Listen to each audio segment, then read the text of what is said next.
সবাইকে আমাদের MB coaching ক্লাসে সবাইকে স্বাগত। আমরা অলরেডি সাইকোলজি অ্যান্ড সোশিওলজি নিয়ে যে আমরা ইউনিট 3টা আমরা শুরু করেছিলাম, সেখানে অলরেডি আমরা সাইকোলজির যে সিলেবাস ছিল আমাদের কাছে WBSSC পিজি স্কেলের, সেখানে আমরা সাইকোলজি এই পাঠটুকু সমস্ত কিছু শেষ করেছি। আজকে আমরা ঠিক আরেকটি গুরুত্বপূর্ণ বিষয় বা গুরুত্বপূর্ণ টপিক, যেটা সোশিওলজি পার্ট, এবং সেই সোশিওলজি নিয়ে আমরা আজকে বিস্তারিত কথা বলবো, এবং সোশিওলজি এবং স্পোর্টস সোশিওলজির ইত্যাদি সমস্ত কিছু টপিক, সেগুলো বলতে কি বুঝি, সোশিওলজি কি, তার মধ্যে যে সাব টপিক গুলো আছে সেগুলো নিয়ে আমরা আলোচনা করব। অলরেডি তোমাদের এই সোশিওলজি সম্পর্কে তোমাদের মধ্যে কম বেশি একটা ধারণা আছে, তবুও আমি শুরু করার আগে কতগুলো ছোট্ট কথা, মানে ছোট্ট একটা ইন্ট্রোডাকশন সেভাবে আমি তোমাদেরকে একটা দিই। সেটা হচ্ছে এই যে সোশিওলজি অ্যান্ড যে স্পোর্টস সোশিওলজি, সেই কিভাবে সোশিওলজি জিনিসটা কি সবার আগে আমাদেরকে বুঝলে আমাদের বোধহয় স্পোর্টস সোশিওলজি ব্যাপারটাকে বুঝতে আর একটু সহজ হবে। এখন সোশিওলজি কি? সোশিওলজি হচ্ছে কিভাবে এই যে আমরা যে সমাজে বাস করছি, সেই সমাজের মধ্যে কিভাবে একটা আমরা একে পরস্পরের সাথে যে সম্পর্ক গড়ে ওঠে, এবং সেই সম্পর্কটা শুধুমাত্র যে সমাজের মধ্যে গড়ে উঠবে না, খেলার মধ্যেও আমরা বিভিন্ন সময় পরস্পরের সাথে যে একটা সম্পর্ক গড়ে ওঠে।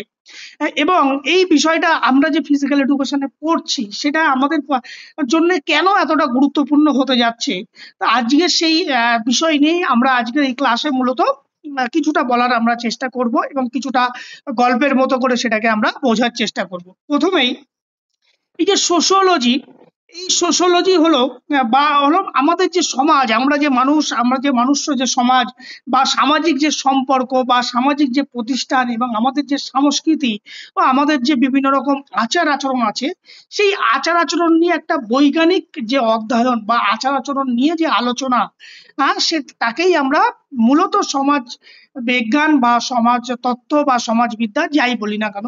এখন এই সোশিওলজির মাধ্যমে কি হয়, আমরা মানুষ একে অপরের সাথে কিভাবে বিহেভ করব, একে অপরের সাথে কিভাবে সমাজে বাস করব, কিভাবে পারস্পরিক সম্পর্ক গড়ে তুলব, এবং কিভাবে সামাজিক নিয়ম কানুন ইত্যাদি, এবং আমাদের যে নৈতিক মূল্যবোধ সেগুলো আমরা কিভাবে গড়ে তুলব, ইত্যাদি বিষয়গুলো কিন্তু এই সোশিওলজির মাধ্যমে আমরা জানবো।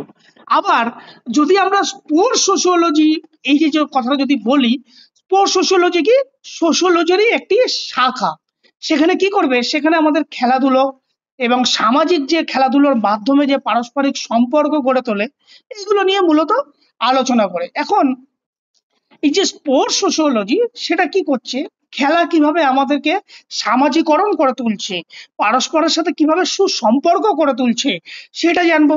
এছাড়াও সমাজে কিভাবে খেলার যে এই যে সমাজে খেলা কিভাবে সমাজের উপর প্রভাব বিস্তার করছে, সেই সম্পর্কে জানবো। এবং খেলাধুলায় যে আমাদের এই যে জেন্ডার ডিফারেন্স বা যে খেলার যে ইকোনমিক অর্থনৈতিক অবস্থা বা সাংস্কৃতিক ইত্যাদির প্রভাব কিভাবে আমাদের এই সোসাইটির উপর পড়ছে, সেগুলো সম্পর্কে আমরা মোটামুটি আজকে একটু জানবো।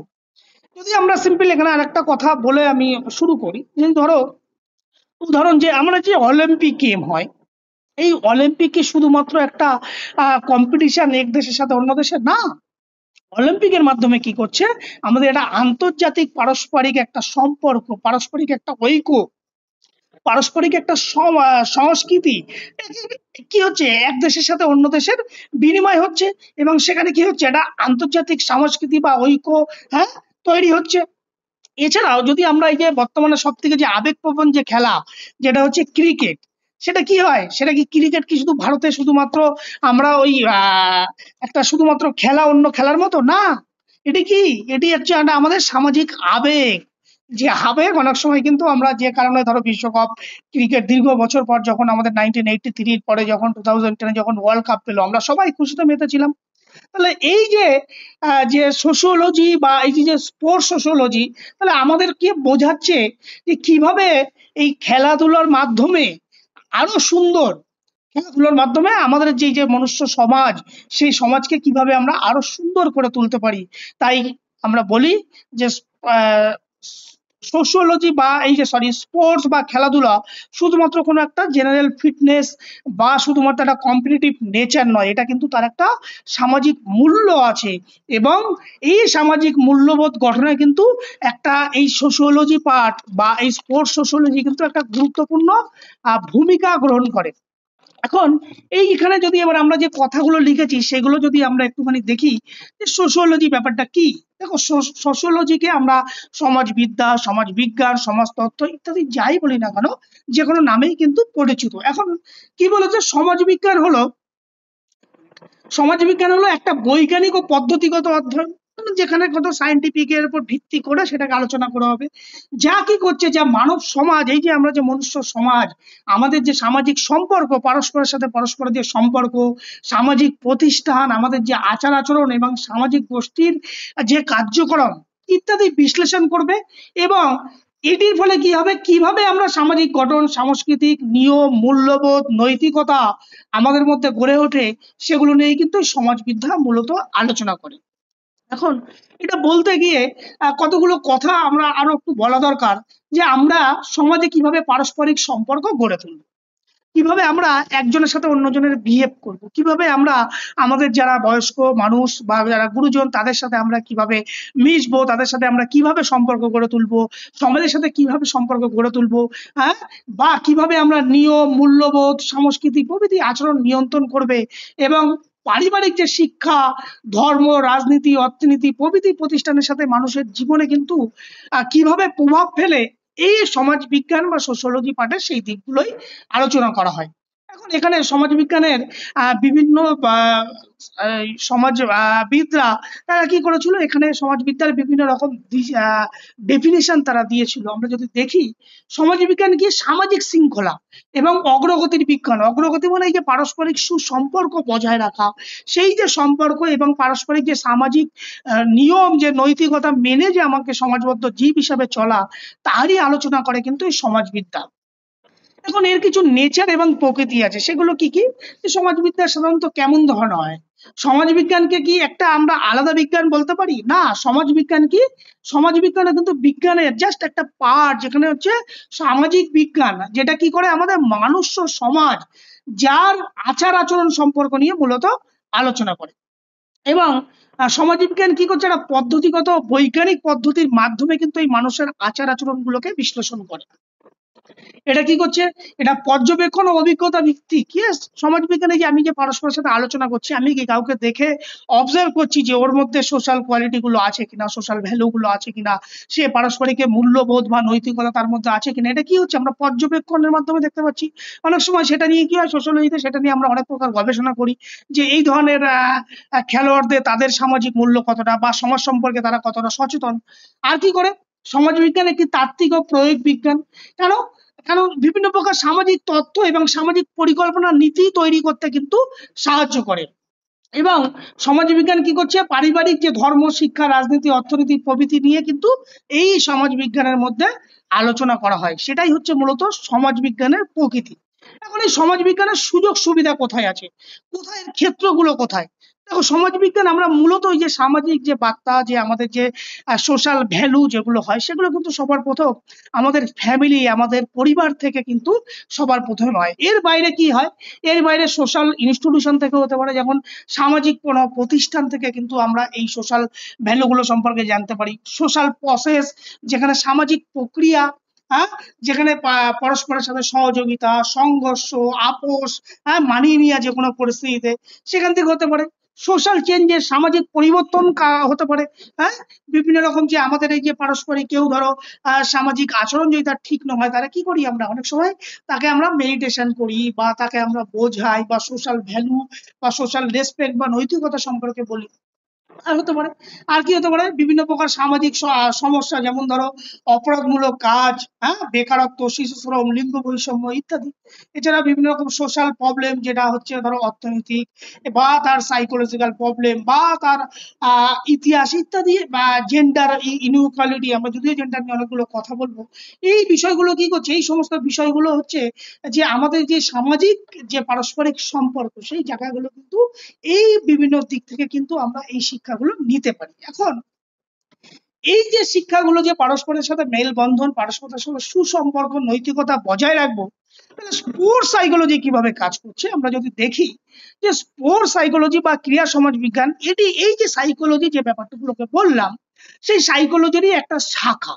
সে কি করছে, এই যে সমাজ ও ক্রিয়ার মধ্যে একটা সুসম্পর্ক গড়ে তুলছে, যে ক্রিয়ার মাধ্যমে, যে খেলাধুলার মাধ্যমে আমরা কি এই সামাজিক ক্যারেক্টারিস্টিক গুলোকে কিভাবে প্রভাব বিস্তার করছে, বা আমাদের যে সামাজিক যে ধ্যান ধারণা ভাবনা আছে, সেই সামাজিক ভাবনাগুলো আমাদের ক্রিয়ার উপর কিভাবে প্রভাব বিস্তার করছে, এই দুটো দিকে কিন্তু নিয়ে আমরা আলোচনা করে মূলত হচ্ছে স্পোর্টস সাইকোলজি বা ক্রিয়া সমাজ বিজ্ঞান। এখন এই ক্রিয়া সমাজ বিজ্ঞান কি বলেছে, ক্রিয়া সমাজ বিজ্ঞান হলো সমাজ বিজ্ঞানের একটি শাখা, যা সমাজ ও ক্রিয়ার পারস্পরিক সম্পর্ক নিয়ে আলোচনা করে। এই যে ক্রিয়ার সাথে সমাজের সামাজিক যে গুণাবলী, সামাজিক যে ক্যারেক্টারিস্টিক, সেটা আমাদের এই স্পোর্টস যে খেলোয়াড়দের মধ্যে বা ক্রিয়ার মাধ্যমে এই সমস্ত খেলোয়াড়দের কিভাবে তার সামাজিক কোয়ালিটি গুলোকে ডেভেলপ করবে, আবার সমাজ এই ক্রিয়া বা স্পোর্টস গুলোকে কিভাবে তারা দেখছে, এই সমস্ত দিক নিয়ে কিন্তু মূলত আলোচনা করে এই ক্রিয়া সমাজ বিজ্ঞান। এখন এই মূল দিক কোনগুলো, যেমন এই যে জেন্ডার, জেন্ডার ইকুয়ালিটি, জাতি, শ্রেণী, রাজনীতি, অর্থনীতি, এগুলো কিভাবে ক্রিয়ায় অংশগ্রহণ করে এবং ক্রিয়ার কার্যকারিতার উপর প্রভাব বিস্তার করে, সেগুলো নিয়ে স্পোর্টস সাইকোলজি আলোচনা করবে। ধরো জেন্ডার ইকুয়ালিটি, অনেক বড় ওমেন পার্টিসিপেশন ইন স্পোর্টস, হ্যাঁ, বিভিন্ন রকম ধর্মীয় প্রভাব বা বিভিন্ন রকম রাজনীতির এফেক্ট, সেইগুলো আমাদের স্পোর্টস বা ক্রিয়া জগতে কিভাবে সেগুলোর প্রভাব বিস্তার করছে, আবার এই ক্রিয়া কিভাবে সেই ধরনের প্রভাবগুলো, তাদের যদি নেতিবাচক কোনো নেগেটিভ যদি কোনো এফেক্ট হয়, সেগুলো কিভাবে ক্রিয়া তাদেরকে ওই নেগেটিভ বা নেতিবাচক প্রভাবগুলো থেকে দূরে সরিয়ে পজিটিভ বা অ্যাটিটিউড বা পজিটিভ প্রভাবের মধ্যে বিস্তার লাভ করবে, সেইগুলো নিয়ে কিন্তু স্পোর্টস সাইকোলজি, এই স্পোর্টস সোশিওলজি কিন্তু সেই ব্যাপারগুলোকে আলোচনা করে। মূল আলোচনা কি, এক হচ্ছে ক্রিয়ার ক্ষেত্রে মূল যে ডিফারেন্স, যেটা হচ্ছে আমাদের বৈষম্য, হ্যাঁ, যেটা হচ্ছে জেন্ডার বৈষম্য বা বাণিজ্যিকরণ, এটা কিন্তু জেন্ডার ইনইকুয়ালিটি এখনো পর্যন্ত কিন্তু এটাকে ওমেন্স পার্টিসিপেশন ইন স্পোর্টস, এটা কিন্তু একটা বর্তমান দিনে আমরা যদিও এখনো আধুনিক সমাজে বাস করি না কেন, তবুও কিন্তু এই প্রভাব বা এই যে মডার্ন সোসাইটিতে লিঙ্গ বৈষম্যর যে পার্থক্য খেলাধুলোর ক্ষেত্রে, সেটা কিন্তু এখনো ভীষণভাবে প্রভাব বিস্তার করে। এই বৈষম্যটা দূর করার মূল কাজই হলো কিন্তু এই স্পোর্টস সোশিওলজি। এখন এখানে কতগুলো সংজ্ঞা দিয়েছে, সেগুলোকে আমরা আর বলছি না। আমরা যদি ছোট্ট করে একটুখানি সামারি আকারে যদি দেখে নিই, যে স্পোর্টস সাইকোলজিটা কি, সমাজবিজ্ঞানের একটি শাখা, সাবডিসিপ্লিন অফ সোশিওলজি। আর কি করছে, ক্রিয়াকে একটি সামাজিক ঘটনা হিসাবে দেখছে বা সামাজিক বিদ্যা হিসাবে এখানে তুলে ধরেছে। আর কি করছে স্পোর্টস সোশিওলজি, এখানে স্পোর্টস সোশিওলজি বিভিন্ন সামাজিক যে নিয়ম, লিঙ্গ বৈষম্য ইত্যাদি নিয়ে সেগুলোকে আমাদের স্পোর্টস সোশিওলজিতে বিশ্লেষণ করবে। আর কি করছে, এই যে সামাজিক যে ক্রিয়ার উপর যে প্রভাব বিস্তার করছে, সমাজ ক্রিয়ার উপর কি প্রভাব বিস্তার করছে বা ক্রিয়া সমাজের উপর কি প্রভাব বিস্তার করছে, সেগুলো নিয়ে আমরা বিস্তারিত আলোচনা করব। এবং এই যে এগুলোর মধ্যে কি আছে, যেমন ধরো রাজনীতি, পলিটিক্স, মিডিয়া, ইকোনমি। দেখো মিডিয়ার কথা যদি আমরা বলতেই হয়, বর্তমান দিনে দেখবে এই যে আমরা যে বিভিন্ন প্রকার যে নিউজ পেপার গুলোকে পড়ি, সেখানে দেখবে বেশিরভাগ খবর, কত পার্সেন্ট খবর শুধুমাত্র ওমেনদের জন্য দেয়, সেখানে দেখবে বেশিরভাগ খবরই সমস্ত কিছু কি হয়, মেল খেলোয়াড়দের, পুরুষ খেলোয়াড়দের কিন্তু তথ্য দেওয়া, সেখানে কিন্তু ওমেনদের খবর কিন্তু খুব একটা দেওয়া হয় না। সেখানে মিডিয়া কভারেজও কিন্তু এই যে ওমেনদের লিঙ্গ বৈষম্য, তার কিন্তু একটা বড় কারণ, সেটা আমরা আস্তে আস্তে পড়বো এরপরে। এখন এই যে sports, function of sports in society, এই স্পোর্টস সোসাইটির উপর কিভাবে প্রভাব বিস্তার করে, এক হচ্ছে কি করছে দেখো, সোশ্যাল ইন্টিগ্রেশন এন্ড ইউনিটি, সামাজিক সংস্কৃতি এবং ঐক্য দূর করে। কিভাবে করছে, এই যে স্পোর্টস এর মাধ্যমে কি করছে, ক্রিয়া আমরা খেলাধুলার মধ্যে লিঙ্গ বৈষম্য, বিভিন্ন প্রকার জাতি, ধর্ম, লিঙ্গ ইত্যাদি পারস্পরিক এই বৈষম্যগুলো দূরে সরিয়ে রাখে। দূরে সরিয়ে রেখে কি করে, পারস্পরিকের মধ্যে একটা সুসম্পর্ক, একটা ঐতিহ্য, একটা ঐক্যবন্ধন করে তোলে। আর কি করবে, ক্যারেক্টার বিল্ডিং আর ডিসিপ্লিন। ইয়েস, খেলাধুলার মাধ্যমে কি হয়, আমাদের সততা, আমাদের নেতৃত্ব দানের ক্ষমতা, আমাদের দলগত মনমোদ, পারস্পরিক সম্মানবোধ ইত্যাদি গুলো গড়ে ওঠে। আর কি করে, health and physical fitness. Yes, খেলাধুলো বা খেলাধুলো বা এই বিভিন্ন শারীরিক ক্রিয়াকলাপের মাধ্যমে কি হয়, আমাদের শরীর যেমন সুস্থ থাকে, সেই সাথে সাথে আমাদের মানসিক সুস্থও থাকে এবং আমাদের রোগ প্রতিরোধের ক্ষমতা বাড়ায় এবং শারীরিক সক্ষমতা গড়ে তোলে এবং আমাদের আলটিমেট আমাদের হলিস্টিক ডেভেলপমেন্ট করতে সাহায্য করে।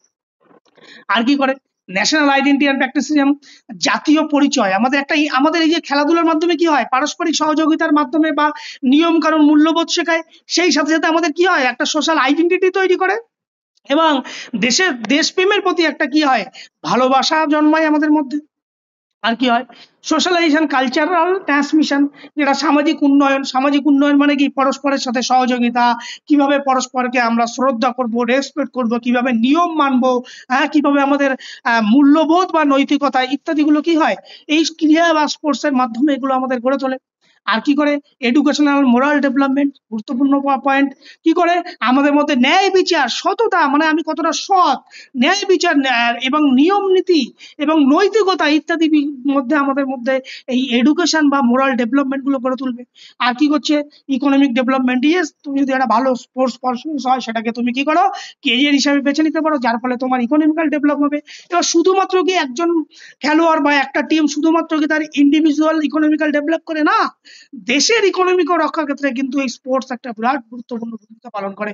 তোমরা দেখো আজকের দিনে যে এই যে বিভিন্ন প্রকার আইপিএল টুর্নামেন্ট হয়, সেখানে যদি এই আইপিএল টুর্নামেন্টে কত মানুষ খেলা দেখছে, তার উপর দাঁড় করিয়ে কতজন বিভিন্ন ভাবে মিডিয়া ব্যবসা করছে, বিভিন্ন কোম্পানিগুলো বিজনেস করছে, বিভিন্ন যে দোকান, সে স্টেডিয়ামের বাইরে যারা যে সবগুলো আছে, বা আমাদের যে যানবাহন, সবই কিন্তু একটা তার ইকোনমিক ডেভেলপ হচ্ছে। তাহলে স্পোর্টস ইয়ে, শুধুমাত্র যে ইন্ডিভিজুয়াল তার ইকোনমিক্যাল ডেভেলপ করছে না, পুরো গোটা ভারতবর্ষের কিন্তু ইকোনমিক ডেভেলপ করছে কিন্তু এই স্পোর্টস বা খেলাধুলার মাধ্যমে।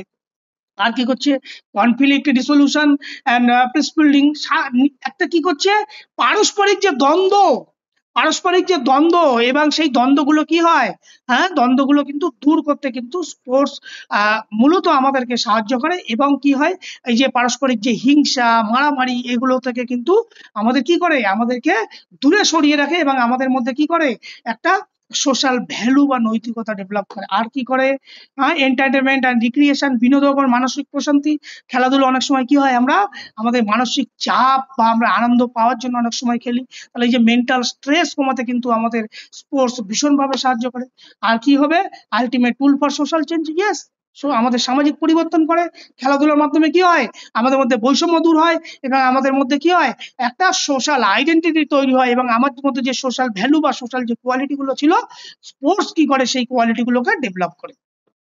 এখন এই বিভিন্ন প্রকার প্রতিষ্ঠানের সাথে আমরা যদি একটু দেখি, যে এই বিভিন্ন প্রকার সামাজিক প্রতিষ্ঠান কি রোল প্লে করছে। দেখো, আমরা প্রথমে বলেছিলাম যে যদি সামাজিক যে ক্যারেক্টারিস্টিক, সামাজিক যে মূল্যবোধ, সেগুলো সবার প্রথমে উঠে আসে কোথা থেকে, ফ্যামিলি থেকে। তারপরে কি আছে, এডুকেশন মানে কি, বিভিন্ন প্রকার যে এডুকেশনাল ইনস্টিটিউশন গুলো আছে, সেগুলো কি হয়, আমাদের শারীরিক মানসিক কি হয়, বিকাশ ঘটায়। রিলিজিয়ান, ধর্ম, দেখো ধর্মীয় গোড়ামি কিন্তু অনেকের এখনো কিন্তু বিভিন্ন প্রকার ধর্মের মধ্যে এই গোড়ামিগুলো আছে। কিছু কিছু মানুষ, স্পোর্টস কিন্তু সেই গোড়ামিগুলো থেকে দূর করতে আমাদের সাহায্য করে। এবং এই ধর্মীয় কিন্তু এখন অনেকটাই, যদিও আগের থেকে কমেছে, এবং ধর্মীয় কিন্তু এখন অনেকটা বিশ্বাস করে যে ক্রিয়ার মাধ্যমে কিন্তু সামাজিক মূল্যবোধ গড়ে তোলে। আর কি হচ্ছে, ইকোনমি, খেলাধুলার মাধ্যমে তার আর্থিক অবস্থা, সুযোগ সুবিধা বৃদ্ধি করা যায়। পলিটিক্স, রাজনীতিতে সহায়তা করে। মিডিয়া, গণমাধ্যমকে ক্রিয়া জনপ্রিয় করে তোলে। মানে এই যে মূল যে ক্রিয়া মাধ্যম স্পোর্টস আমাদের সোসাইটির কাছে পৌঁছবে কি করে, মিডিয়া। তাহলে এই মিডিয়া কিন্তু একটা বিশাল বড় গুরুত্বপূর্ণ ভূমিকা, যেটা আমাদের ক্রীড়াবিদ, একটা ভালো ক্রীড়াবিদকে আমাদের সোসাইটিতে তার আইডেন্টিটি তৈরি করতে, বা সেই স্পোর্টস পারফরমেন্সের কিন্তু পারস্পরিক একটা সামাজিক যে মূল্যবোধ, সেটা গড়ে তুলতে। ল অ্যান্ড গভর্নেন্স, বিভিন্ন আইন কানুন, হ্যাঁ, আর ড্রপিং নিয়ন্ত্রণ ইত্যাদি বিষয়গুলোকে সাহায্য করে। আর কি করে, আলটিমেট টেকনোলজি, প্রযুক্তির যে এখন বর্তমান যে সমস্ত কিছু আমরা মিডিয়াতে যে লাইভ টেলিকাস্ট, বা আমরা যে রিপ্লে যে খেলাগুলো দেখি, সেখানে আমরা কিন্তু ডিফারেন্ট উন্নত মানের প্রযুক্তির কিন্তু আমরা এই ব্যবহার কিন্তু দেখি, যেগুলো কি করে, এই প্রযুক্তিগুলো ক্রিয়া কিন্তু পারফরমেন্স গুলোকে ডেভেলপ করে। এত কিছু করা সত্ত্বেও contemporary issue in sports sociology, বেশ কিছু সমসাময়িক সমস্যা কিন্তু এখনো স্টিল নাও মডার্ন সোসাইটিতে 2025-এ কিন্তু স্টিল এই সমস্যাগুলো এখনো চলছে।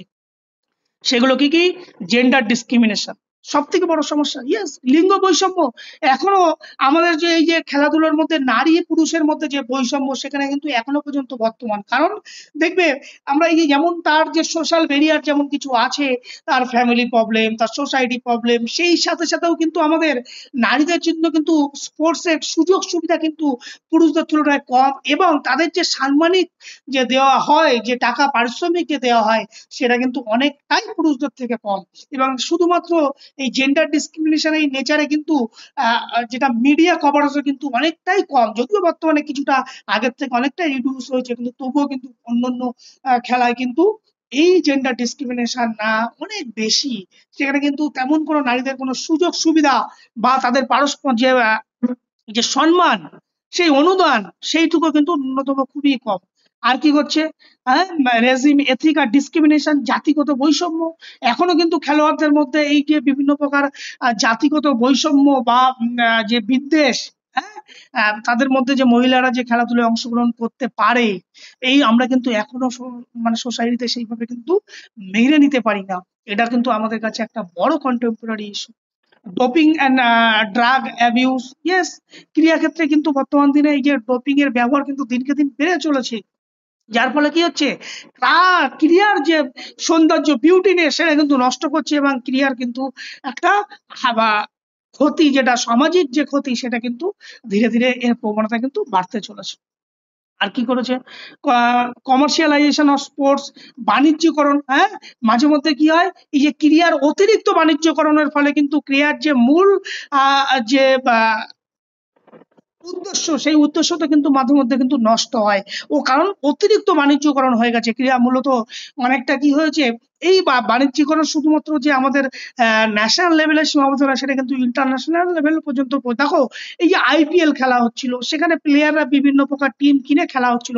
প্রথম যখন আইপিএল শুরু হয়েছিল, সেখানে কি হয়, সেখানে আমরা প্রত্যেককেই একটা আইপিএল এর প্রতি যে জনপ্রিয়তা ছিল, এখন কি বর্তমান দিনে সেই প্লেয়ার গুলো বিভিন্ন টিমের মধ্যে ডিস্ট্রিবিউট হয়ে যায় প্রতি বছর আলাদা আলাদা। তাহলে সেই যে জনপ্রিয়তা আইপিএল এ, সেটা কি ধীরে ধীরে কমছে। তাহলে মানুষের মধ্যে কি এই অতিরিক্ত কমার্শিয়ালাইজেশন, অতিরিক্ত ব্যবসা নির্ভর, হ্যাঁ, তার ফলে কি হচ্ছে, আমাদের এই ক্লিয়ার যে বিউটিনেস, সেটা কিন্তু ধীরে ধীরে কমতে আছে। আর কি আছে, ভায়োলেশন ইন স্পোর্টস, দেখো এই হিংসাত্মক আচরণ, যে অ্যাগ্রেসিভনেস, এই ক্রিয়ার মধ্যে কিন্তু অনেক বেশি কিন্তু সেটা বেড়ে যাচ্ছে। সেটাকে হয় খেলোয়াড়দের মধ্যে হতে পারে, বা যে মাঠে বসে যে সমস্ত দর্শক আছে তার মধ্যে কিন্তু এই অগ্রসনের প্রবণতা দিনকে দিন কিন্তু বেড়ে যাচ্ছে। এটা কিন্তু বর্তমান দিনে এই কন্টেম্পোরারি ইস্যুর মধ্যে একটা বড় ইস্যু। আর কি হচ্ছে, corruption and match fixing, yes, এই ম্যাচ ফিক্সিং কিন্তু এই যে ক্রিয়ার যে সৌন্দর্য, ক্রিয়ার যে মান, সেটা কিন্তু অনেক অংশে কিন্তু এটাকে নষ্ট করে দিচ্ছে। আর কি হচ্ছে, এলজিবিটিকিউ ডিসক্রিমিনেশন, যেটা হচ্ছে তোমার এই লিঙ্গ বৈষম্য, সেটা আগে বলেছি, আর বলার দরকার নেই। মেন্টাল হেলথ, ক্রিয়ার মানসিক স্বাস্থ্য, আমরা সবাই জানো স্পোর্টস এর মাধ্যমে একটা আমাদের মেন্টাল হেলথ ডেভেলপ করে, কিন্তু বর্তমান দিনে এই আমাদের এই অতিরিক্ত কম্পিটিটিভ নেচারের কারণে অনেক সময় কি হয়, আমাদের মানসিক স্বাস্থ্যের উপরে একটা প্রভাব পড়ে। আর body image and media pressure, yes, body image মানে কি, যে আমাদের যে অতিরিক্ত চাপ, এবং মিডিয়া যখন কভারেজ করে, সেখানে যদি ভালো পারফর্ম না করতে পারে, গোটা সোসাইটি তোমাকে চিনে ফেলবে যে ভালো পারফর্ম করেনি, তোমাকে নিয়ে টোল করবে। এইগুলো কিন্তু একটা বর্তমান দিনে কন্টেম্পোরারি ইস্যু। এখন এই নিড ইম্পর্টেন্স অফ সোশিওলজি, এই পার্টটা যদি আমরা দেখি, যে কেন আমাদের স্পোর্টস সোশিওলজি আমরা পড়া দরকার, আমরা অলরেডি সেগুলো জেনেছি। আরেকবার একটু জেনে নিই, to know the society effect sports, সমাজ কিভাবে ক্রিয়ার উপর প্রভাব বিস্তার করে সেটা জানার জন্য। To see how sports can change the society, ক্রিয়া সমাজে কিভাবে কিভাবে পরিবর্তন আনতে পারে সেটা জানতে পারে। আর কি করছে, to stop discrimination in sports, yes, জাতিগত যে বৈষম্য, সেই বৈষম্যগুলো দূর করতে সাহায্য করে। আর কি করছে, to promote equality and fair play, সততা ও ন্যায় বিচার প্রতিষ্ঠা করতে সাহায্য করে। To understand fans and player behaviour, খেলোয়াড় ও দর্শকদের আচরণ বোঝার জন্য কিন্তু স্পোর্টস সোশিওলজি পড়া দরকার। To develop team spirit and social value, দলগত মানসিকতা এবং আমাদের যে সামাজিক যে মূল্যবোধ, সোশ্যাল ভ্যালু, সেটাকে গড়ে তুলতে সাহায্য করে। আর to use sports for peace of unity, শান্তি ও ঐক্য গড়ে তুলতে সাহায্য করে। To help better sports rules and policy, ক্রিয়ার উন্নত ক্রিয়া ও নিয়ম তৈরি করতে কিন্তু আমাদেরকে সাহায্য করবে। আর কি সাহায্য করবে, two include all sports, inclusive sports, সবাইকে ক্রিয়ায় অংশগ্রহণের প্রতি একটা উৎসাহ তৈরি করবে। আর কি করবে, to make society better using sports, হ্যাঁ, ক্রিয়া সমাজে উন্নয়নের হাতিয়ার হিসেবে ব্যবহার করা হয়। এখন এটা তো গেল আমাদের সোশিওলজি অ্যান্ড স্পোর্টস সোশিওলজি। এইবার যদি আমাদের যে পরের টপিকটা আছে, সেটা হচ্ছে কি, সোশ্যাল ভ্যালু অফ স্পোর্টস। এই যে স্পোর্টস, আমাদেরকে খেলাধুলো কি শুধুমাত্র যে আমাদের বিনোদন বা কম্পিটিশনের জন্য হয় না, এটি একটা সমাজ গঠনের কিন্তু একটা শক্তিশালী মাধ্যম। এবং যার মাধ্যমে কি হয়, যার মাধ্যমে আমরা আমরা একে আমরা আমাদেরকে একত্রিত কি হয়, সমস্ত ভেদাভেদ ভুলিয়ে পারস্পরের সাথে একটা সুসম্পর্ক গড়ে তোলে, হ্যাঁ, পারস্পরিক সহযোগিতা ও সম্মানবোধ কিন্তু শেখায়। এই সোশ্যাল স্পোর্টস আমাদের যে ভ্যালুগুলো তৈরি করে ওঠে। এখন এই ভ্যালুগুলো কিভাবে তৈরি করছে বা কি ভাবে আমাদের গড়ে তুলছে? এক হচ্ছে আমাদের ডিসিপ্লিন। স্পোর্টস কি করছে? আমাদের বিভিন্ন প্রকার নিয়ম কানুন, নিয়ম শৃঙ্খলা ইত্যাদি মেনে চলার অভ্যাস তৈরি করছে। টিম ওয়ার্ক, দলগত কাজ করতে সাহায্য করছে। রেসপেক্ট অফ আদার, অন্যের প্রতি সম্মান, অন্যকে প্রতি সম্মান, তার উপর দিকে হচ্ছে leadership quality. Yes, very important. Sports কি করছে? আমাদের মধ্যে একটা লিডারশিপ কোয়ালিটি ডেভেলপ করছে, নেতৃত্ব দেওয়ার ক্ষমতা। কিভাবে একটা দল পরিচালিত হবে, কিভাবে একটা সমাজ সামনের দিকে পরিচালিত হবে, কিভাবে সবাইকে নিয়ে কাজ করতে হবে, কিভাবে ডিসিশন নিতে হবে, এই সমস্ত গুণাবলী কিন্তু এই লিডারশিপের মাধ্যমে কিন্তু গড়ে ওঠে। আর কি হচ্ছে? টলারেন্স, সহনশীলতা। সহনশীলতা মিন্স আমাদের মধ্যে জয় পরাজয় এবং পারস্পরিক যে ভেদাভেদ সেগুলো কিন্তু সহ্য করার ক্ষমতা, অন্যের যে মতামত সেটাকে কিন্তু মেনে নেওয়ার ক্ষমতা, সেই সমস্ত কিন্তু কিন্তু স্পোর্টস এর মাধ্যমে কিন্তু আমাদের এইসব সামাজিক গুণাবলী কিন্তু গড়ে ওঠে। আর কি হয়? Fair play. হ্যাঁ, আমাদের একটা টিমের মধ্যে সঠিকভাবে খেলে, নিয়ম মেনে খেলে, সততার সাথে খেলা, হ্যাঁ, উইদাউট ডপিং বাদ দিয়ে খেলার যে বিউটিনেস আছে সেটাকে রক্ষা করা কিন্তু স্পোর্টস এর মাধ্যমে গড়ে ওঠে। আর কি শেখায়? রেসপন্সিবিলিটি। ইয়েস, দায়িত্ববোধ। খেলাধুলা আমাদের কি করে? দায়িত্ববোধ শেখায়, যে নিজের প্রতি বা নিজের কাজের প্রতি যেমন সচেতনতা বৃদ্ধি করে, তেমনি দলগত বা টিম ওয়ার্কের মধ্যেও কিন্তু একটা দায়িত্ববোধ বা রেসপন্সিবিলিটি আমাদের মধ্যে গড়ে তোলে। আর কি করে? Time management. আমাদের এই খেলাধুলো আমাদের কি করে? নির্দিষ্ট সময় এবং ডিসিপ্লিন এবং নির্দিষ্ট সময়ের মধ্যে সেই যে ভারসাম্য সেটা বজায় রাখতে সাহায্য করে। আর কি করে? Social inclusion. সোশ্যাল ইনক্লুশন মানে সামাজিক যে ধর্ম, লিঙ্গ, জাতি, হ্যাঁ, নির্বিশেষে সকলকে একত্রিত করে যে পারস্পরিক সম্পর্ক গড়ে তোলা যায় খেলার মাধ্যমে, সেটা গড়ে ওঠে। Piece of unity.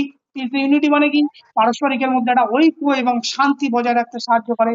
R losing and winning, জয় পরাজয় যেমন উভয় পার্টি লক্ষ্য, জয়ও যেমন দক্ষ আমাদের, জয় করাও যেমন আমাদের পারফরমেন্স ক্ষেত্রে ভালো, আবার কখনো কখনো হারা, সেই হেরে যাওয়াটাও কিন্তু আমাদেরকে মেনে নেওয়ার শিক্ষা কিন্তু স্পোর্টস এর মাধ্যমে দেয়। আর কি করে? Leadership and decision making. Yes, খেলাধুলো নেতৃত্ব দান এবং যে কোনো সময় উপযুক্ত সিদ্ধান্ত তৈরি করার যে গুণাবলী সেগুলো কিন্তু স্পোর্টস এর মাধ্যমে গড়ে ওঠে। আর কি করে? Sports remove for social barrier. এই যে বিভিন্ন প্রকার যে সোশ্যাল ব্যারিয়ার আছে, জেন্ডার ডিসক্রিমিনেশন, হ্যাঁ, কাস্ট, রিলিজিয়ান ইত্যাদি ভেদাভেদ গুলো কিন্তু পরস্পরকে দূরে সরিয়ে দিয়ে স্পোর্টস কিন্তু তার এই এতগুলো সোশ্যাল ভ্যালু আমাদের মধ্যে গড়ে তোলে, যাতে সমাজে আরো সুস্থ মানুষ হিসাবে আমরা গড়ে তুলতে পারি। তাহলে দেখো, স্পোর্টস স্যার সোশিওলজি। স্যার হ্যাঁ, দেবাশিস বলো। দেবাশিসকে একটু মাইক্রোফোনটা বন্ধ করতে বলুন না। দেবাশিসকে মাইক্রোফোনটা বন্ধ করতে বলুন। Debashish, put your microphone. Okay, তাহলে দেখো স্পোর্টস, আমরা সোশিওলজি সম্পর্কে জানলাম। তাহলে স্পোর্টস সোশিওলজি কিভাবে কোন কোন কোয়ালিটি গুলো, সোশ্যাল কোয়ালিটি গুলোকে আমাদেরকে ডেভেলপ করছে। তাহলে আমরা যখন শুরুতে বলেছিলাম যে আমাদের স্পোর্টস সোশিওলজি যে শুধুমাত্র যে আমাদের স্পোর্টস পারফরমেন্সের সাথে সাথে কিভাবে আমাদের বাস্তব জীবনে যে সম্পর্ক বা বাস্তব জীবনে যে সামাজিক গুণাবলী গুলোকে ডেভেলপ করছে সেগুলো কিন্তু আমরা অলরেডি জানলাম। এখন আমাদের এরপরে যেটা আরেকটা যে নতুন যে টপিক আছে সেগুলো হচ্ছে গ্রুপ ডাইনামিক। দেখো, গ্রুপ ডাইনামিক নিয়েও তোমাদের মাঝে মধ্যে কিন্তু এমসিকিউ প্রশ্ন কিন্তু আসে, যে গ্রুপ ডাইনামিকটা কি। দেখো, এগুলো কি লেখা আছে সেগুলোকে পড়ার আগে আমি একটু বলি। গ্রুপ ডাইনামিক কি? শুধুমাত্র গ্রুপ ডাইনামিক মানে হচ্ছে পারস্পরিক সম্পর্ক, পারস্পরিক ঐক্য গড়ে তোলা। এখন এই যে কোনো একটা প্লেয়ার শুধুমাত্র কি, বা একটা দল শুধুমাত্র কি তাদের সক্ষমতার উপরই কি তার সাফল্য নির্ভর করে? না, কখনোই নির্ভর করতে পারে না। যে একটা ভালো প্লেয়ার থাকলেই যে শুধুমাত্র তার সাফল্য হবে, ভালো পারফরমেন্স করবে, এমন বিষয়টি নয়। কি হয়? এই বরং দলের মধ্যে যে আমাদের যে টিমমেটস থাকে সেই টিমমেটের মধ্যে যদি পারস্পরিক সম্পর্ক যদি ভালো হয়, পারস্পরিক সমন্বয় যদি ভালো হয়, হ্যাঁ, তাহলে কিন্তু তবেই কিন্তু সাফল্য লাভ করা সম্ভব। এই যে পারস্পরিক টিমমেট, পারস্পরিক যে দলের মধ্যে যে সুসম্পর্ক আমরা গড়ে তুলছি, এই যে পারস্পরিক যে সম্পর্ক গড়ে তোলা, একের সাথে অপরের যে সমন্বয়, সেই সমন্বয়ই হচ্ছে আমাদের গ্রুপ ডাইনামিক্স। অর্থাৎ একটা টিমমেটের মধ্যে সমস্ত যে প্লেয়ার গুলো থাকবে তাদের মধ্যে একটা সুসম্পর্ক গড়ে তোলা। এই জন্য বলা হয়েছে, দেখো, গ্রুপ ডাইনামিক্স হচ্ছে একটি গোষ্ঠী বা সদস্যের মধ্যে পারস্পরিক সম্পর্ক, সহযোগিতা, নেতৃত্ব বা আচরণের প্রক্রিয়া। ক্লিয়ার? এখন এই গ্রুপ ডাইনামিক্স এর মধ্যে কতগুলো জিনিস আমাদেরকে জানা দরকার, কতগুলো টার্মিনোলজি। সেটা হচ্ছে কি? Group cohesion. গ্রুপ কোহেশন মানে কি? যে সদস্যদের মধ্যে পারস্পরিক যে বন্ধন তাকে আমরা বলবো কমিউনিকেশন মানে কি, দলের মধ্যে যে বিভিন্ন প্রকার তথ্য প্রত্যেকের সাথে প্রত্যেকের আদান প্রদান। লিডারশিপ কি বলবো, লিডারশিপ মানে কি, কেউ একজন লিডার থাকবে, তাকে মেনে চলা, তার যে নির্দেশনা দেবে সেই নির্দেশ মতো চলা। রোল আর নর্মস মানে কি, প্রত্যেকের নির্দিষ্ট ভূমিকা এবং আচরণগত যে নিয়ম আছে সেগুলোকে মানে মেনে চলা। কনফ্লিক্ট রিসলিউশন, কনফ্লিক্ট মানে কি, এই যে দ্বন্দ্ব, আমাদের পারস্পরিক যে দ্বন্দ্ব, সেই দ্বন্দ্বের একটা গঠনমূলক মীমাংসা করা। আর মোটিভেশন, মোটিভেশন মানে কি, আচ্ছা আমরা সবাই জানো, দলগত উন্নতি যেটা হচ্ছে আমাদের আভ্যন্তরীণ বা বাহ্যিক, সেটা রক্ষা করা। টিম টিম মোরাল মানে কি, দলের মধ্যে একটা সামগ্রিক যে একটা আবেগ, সেই আবেগকে ধরে রাখা বা আবেগকে কন্ট্রোল করা। এখন এই গ্রুপ ডাইনামিক্স এর কি ইম্পর্টেন্স, গুরুত্ব কি? তো যেহেতু আমরা পারস্পরিক সম্পর্ক শুরুতেই বলেছিলাম যে একটা শুধুমাত্র একজন খেলোয়াড়ের দ্বারাই কিন্তু পারফরমেন্স ডেভেলপ করা সম্ভব নয় বা সাফল্য অর্জন করা সম্ভব নয়। সাফল্য কখন অর্জন করা সম্ভব? যখন প্রত্যেকটা টিমমেটের সাথে পারস্পরিক সুসম্পর্ক গড়ে তুলবে। তাহলে কি করছে, এই গ্রুপ ডাইনামিক যদি একটা দলের মধ্যে ভালো থাকে, তাহলে কি হবে, এনহান্সমেন্ট টিম পারফরমেন্স, ইয়েস, দলগত পারফরমেন্সে উন্নতি করবে। আর কি করবে, build team cohesion.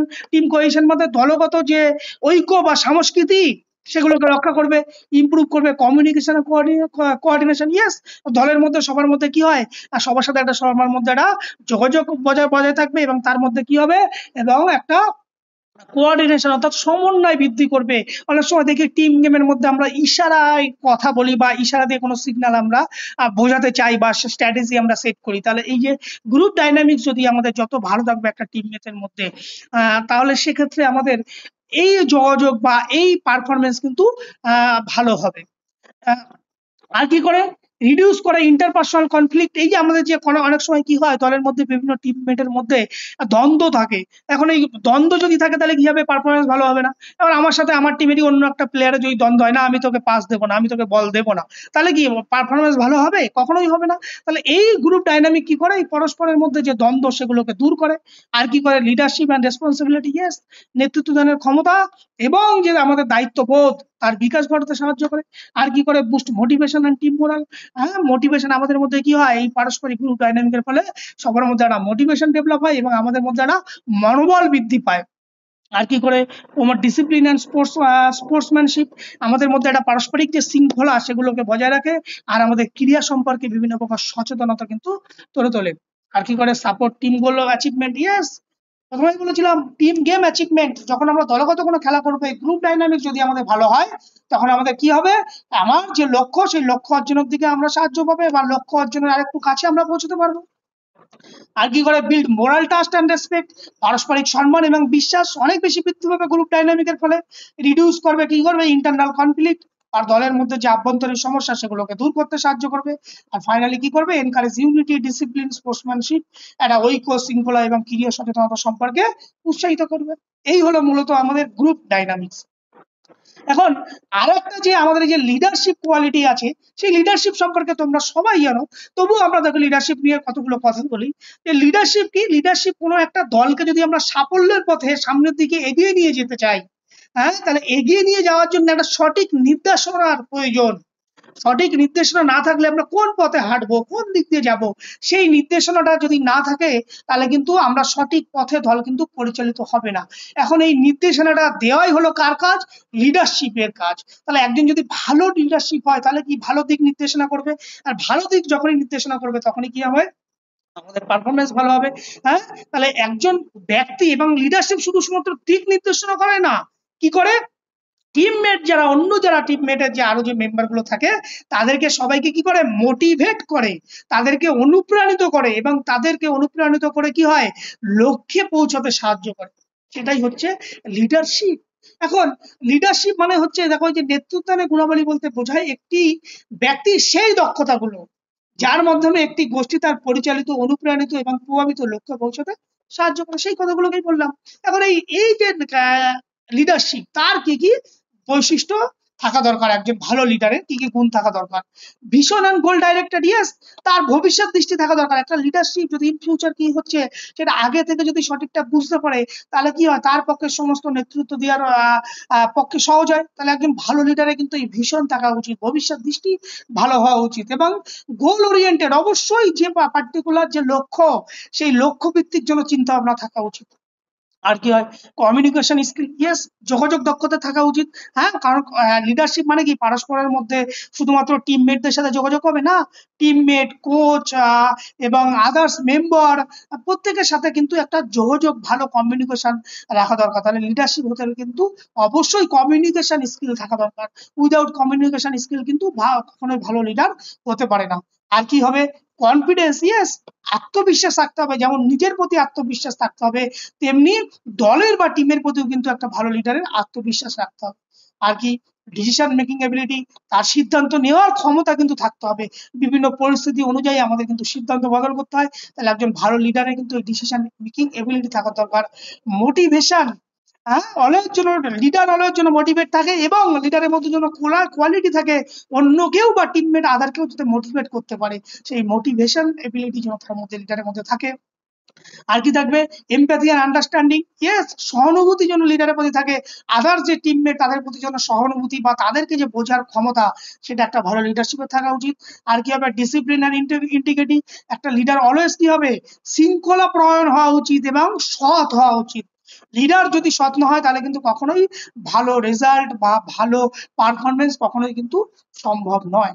Ability to handle pressure, yes, যে কোনো পরিস্থিতিতে চাপ নেওয়ার ক্ষমতা কিন্তু একটা লিডারের মধ্যে থাকা উচিত। টিম স্পিরিট, দলগত চেতনা বা দলগত স্পিরিট কিন্তু বজায় রাখতে সাহায্য করে। আর কি হবে, প্রবলেম সলভিং এবিলিটি, যে কোনো প্রকার সমস্যা সমাধানের ক্ষমতা কিন্তু লিডারশিপের থাকা উচিত।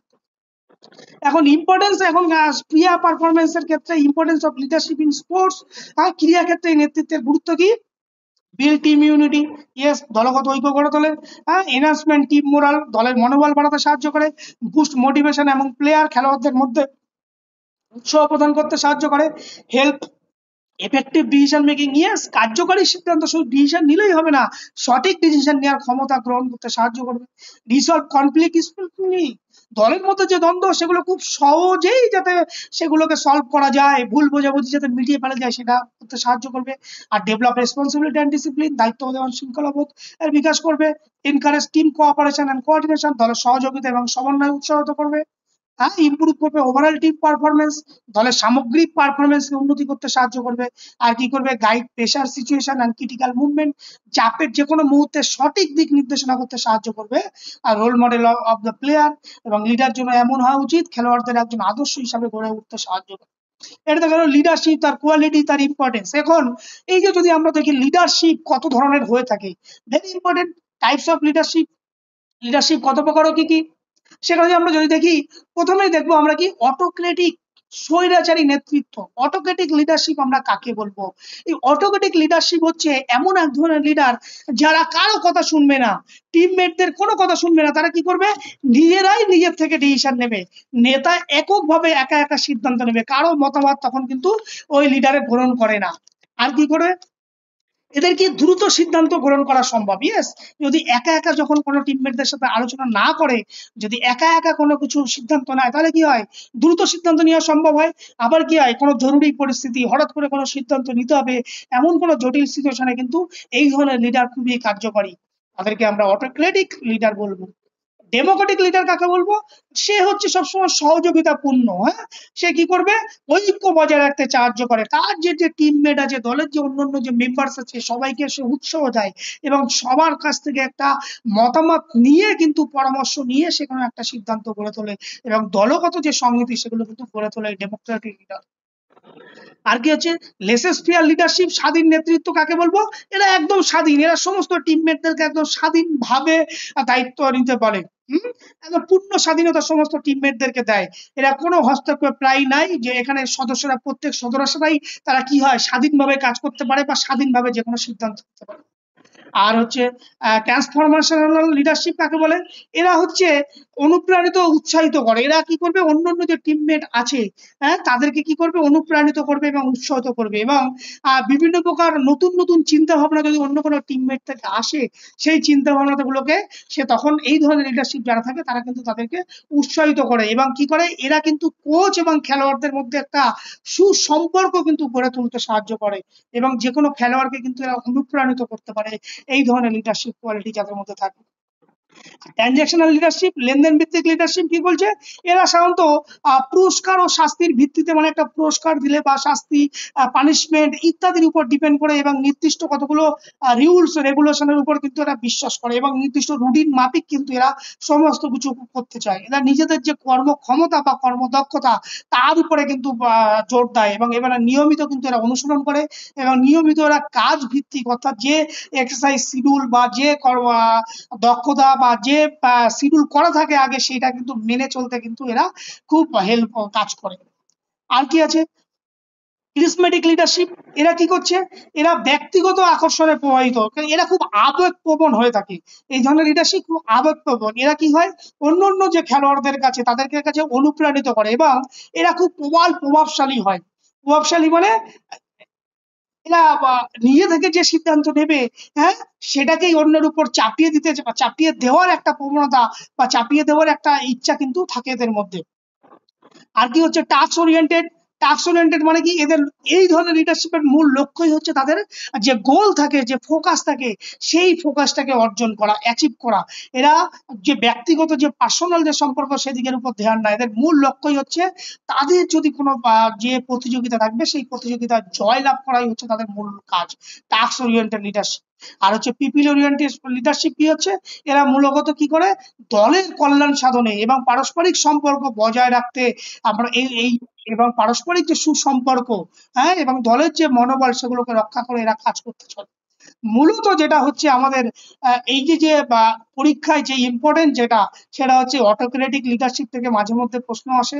আর যে প্রশ্ন আসে হচ্ছে এখানে এই যে কিসম্যাটিক লিডারশিপ, এখান থেকে দেখা যাচ্ছে অনেকবার প্রিভিয়াস দিনে নেট সেটে বেশ কিছুবার দুই একবার এই দুটো লিডারশিপ থেকে প্রশ্ন এসেছিল। এখন এর পরে যে আরেকটা যে টপিক আছে যেটা হচ্ছে প্লে থিওরি বা এই খেলার তত্ত্ব। দেখো, হোয়াট ইজ প্লে, তোমরা সবাই জানো প্লে কি। প্লে হচ্ছে একটা স্বতঃস্ফূর্ত, আনন্দদায়ক এবং যার মধ্যে কোনো রুলস রেগুলেশন থাকবে না, যেখানে আমরা অবসর সময়ে শুধুমাত্র আনন্দর মাধ্যমে, আমাদের আনন্দ পাওয়ার উদ্দেশ্যে আমরা যখন কোনো কার্যকলাপ করবো, যে কোনো ধরনের খেলা অংশগ্রহণ করবো স্বতঃস্ফূর্ত ভাবে, তাকেই আমরা প্লে বলি। এখন এই প্লের কি আছে, মেজর কতগুলো থিওরি বা তত্ত্ব দিয়েছিল, সেই তত্ত্বগুলোর নাম কিন্তু তোমাদের জানা দরকার, কারণ পরীক্ষায় কিন্তু ওই প্লে থিওরি তত্ত্বগুলোর নামই কিন্তু এমসিকিউ আসবে। তার মূল কি ধারণা এবং তার কি পারপাস সেগুলো আমি এখানে লিখে রেখেছি, সেগুলোকে আমি আর বলছি না। তোমরা সবাই শুনেছো সারপ্লাস এনার্জি থিওরি, অতিরিক্ত শক্তির তত্ত্ব। এটা কি করছে, এই তত্ত্বতে বলা হয়েছিল যে খেলার মাধ্যমে কি হয়, আমাদের যে অতিরিক্ত শক্তি সেটা আমাদের শরীর থেকে কি হয়, সেটা ব্যয় হয় এবং আমাদের মধ্যে কি হয়, যে অতিরিক্ত শক্তি নির্গত হওয়ার ফলে কি হয়, আমাদের মধ্যে আবার পুনর্জীবিত হয়, সারপ্লাস এনার্জি, নতুন শক্তি আমার মধ্যে জন্ম হয়। এই যে তত্ত্বটা সারপ্লাস এনার্জি থিওরি, সেটা কে দিয়েছিল, ফ্রেডরিক শিলচার বা হার্বার্ট স্পেন্সার। ক্লিয়ার। আর কি হচ্ছিল, রিক্রিয়েশন থিওরি বা রিল্যাক্সেশন থিওরি, এগুলো কে দিয়েছিল, এটা দিয়েছিল লাজারাস। এখানে কি বলেছিল, যে খেলা আমাদের মধ্যে কি হয়, ক্লান্তি দূর করে এবং ক্লান্তি দূর করে আমাদের মধ্যে যে ক্লান্তি বা অবসাদ, আমাদের মধ্যে যে ফ্যাটিক আসে সেগুলোকে দূর করে এবং দূর করে মানে আমাদের মধ্যে কি হয়, পুনরায় নতুন শক্তি আমাদেরকে উদ্বুদ্ধ করে। আর কি হচ্ছে একটা থিওরি, দেখো, প্র্যাকটিস অর রি এক্সারসাইজ থিওরি বা অ্যান্টিসিপেটরি থিওরি অফ প্লে। তিনটে নাম কিন্তু পরিচিত। এটা কে দিয়েছিল, কার্ল ব্রুস দিয়েছিল। এখানে কি বলেছিল, খেলা আমাদের ভবিষ্যতের ভিত্তি গড়ে তোলে। খেলা আমাদের ভবিষ্যতের জন্য আগামী দিনে কি হবে তার ভিত্তি গড়ে তোলে কিন্তু খেলা মাধ্যমে। আর হচ্ছে রেসিপ্লেশন থিওরি, পুনরাবৃত্তির তত্ত্ব কে দিয়েছিল, জি স্ট্যানলি হল। সেখানে কি বলেছিল, খেলার মাধ্যমে কি হয়, আমাদের অতীতের পুনর্জন্মের পুনরাবৃত্তি হয়, অতীত জগতের, অর্থাৎ আমাদের যে পূর্বপুরুষ, হ্যাঁ, তার জীবনকে পুনর্জীবিত করার মাধ্যমে হচ্ছে খেলার তত্ত্ব। এই তার স্ট্যানলি হল তার থিওরিতে দিয়েছিল। ক্যাথারসিস থিওরিতে কি বলেছিল, কে দিয়েছিল, অ্যারিস্টটল বা সিগমান্ড ফ্রয়েড। এখানে কি বলেছিল, যে আমাদের ভেতরে যে আবেগ থাকে, সেই আবেগের কিন্তু খেলার মাধ্যমে কিন্তু সেই আবেগগুলোকে প্রকাশ করা যায় বা আবেগগুলোকে মুক্ত করা যায় কিন্তু খেলার মাধ্যমে। সাইকো অ্যানালিটিক থিওরি তোমরা সবাই জানো, সিগমান্ড ফ্রয়েড দিয়েছিল, যে আমাদের ভেতরে যে গোপন বাসা বা আমাদের যে গোপন যে ইচ্ছা বা আবেগ, সেটা কিন্তু খেলার মাধ্যমেই প্রকাশ করা সম্ভব। সোশ্যালাইজেশন থিওরি, সামাজিকরণ তত্ত্বকে দিয়েছিল আলবার্ট বান্দুরা বা জর্জ হারবার্ট মেড, যেটা কি বলেছিল, খেলার মাধ্যমে সামাজিক আচরণ এবং পারস্পরিক সহযোগিতার কিন্তু জন্ম নেয়। আর যে কগনিটিভ থিওরি তোমরা সবাই জানো, জিন পিয়াজেট এবং বা জেরম বার্নার দিয়েছিল, যেখানে কি বলেছিল, খেলার মাধ্যমে শিশুরা মানসিক বা বৃদ্ধিভিত্তিক বিকাশ ঘটে, অর্থাৎ মেন্টাল বিকাশ কিন্তু খেলার মাধ্যমে সম্ভব। তাহলে এই থিওরিগুলোর নাম কে থিওরিগুলোকে দিয়েছিল সেগুলো কিন্তু তোমাদের ভালো করে পড়ে নিতে হবে। এখন এই প্লে থিওরির বা এই ইম্পর্টেন্স কি শারীরিক শিক্ষার ক্ষেত্রে? হ্যাঁ, আন্ডারস্ট্যান্ডিং দ্য স্টুডেন্ট বিহেভিয়ার, ছাত্রদের আচরণ বোঝার জন্য ছাত্রদের কি ধরনের আচরণ করবে এই খেলার মাধ্যমে কিন্তু সেইটা জানা সম্ভব। আর কি করছে, develop age appropriate activity, yes, বয়স অনুযায়ী কার্যক্রম নির্ধারণ করা সম্ভব। ইমপ্রুভিং মেন্টাল হেলথ, মানসিক চাপ মুক্তি দেয়। আর কি হচ্ছে, এনকারেজ ক্রিয়েটিভিটি অ্যান্ড ইমাজিনেশন, সৃজনশীলতা ও কল্পনা শক্তির বিকাশ ঘটে। ফ্যাসিলিটেশন অফ সোশ্যাল ডেভেলপমেন্ট, সামাজিক গুণাবলী বিকাশনে খেলা একটা গুরুত্বপূর্ণ ভূমিকা রাখে।